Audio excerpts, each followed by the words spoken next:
In the interest of time, allow me to simply state from the beginning, I'm for universal healthcare, and I believe healthcare is a right, not a privilege. I also have a plan to get us there, so if you're so inclined, do please read below. Given what I just said, why didn't I bow down in my purity test put forth by the Progressive Green Party with regards to whether I supported quote-unquote Medicare for all as I was exploring their endorsement? Well, even though their heart was in the right place, I wouldn't blindly say yes for the following reasons. First, they couldn't fully define what Medicare for all meant, and that's important.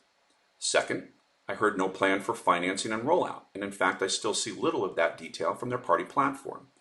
Third, the most detailed plans that were available from Senators Warren and Sanders both had one fatal flaw in common that made the doctor and the businessman in me cringe, and that's the if you build it they will come approach.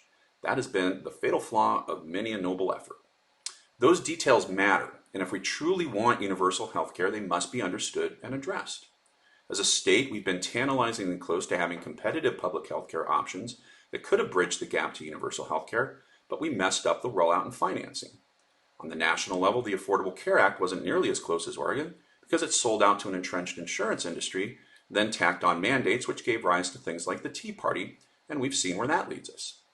And neither of those offerings recognized and dealt with the very real issues of some people's selfishness, burdening the system to the detriment of the many, the likelihood of fraud, and the understanding that if you don't deal with both proactively, you will see a slow degradation in healthcare quality and outcome as finite resources are squandered and the system becomes financially non-viable. And then we're right back to the BS debate we see at the national level now. I've lived in the healthcare world. I've started a business to identify healthcare fraud, and I've run the financial calculations regarding what we can do for the many by addressing the selfishness of the few.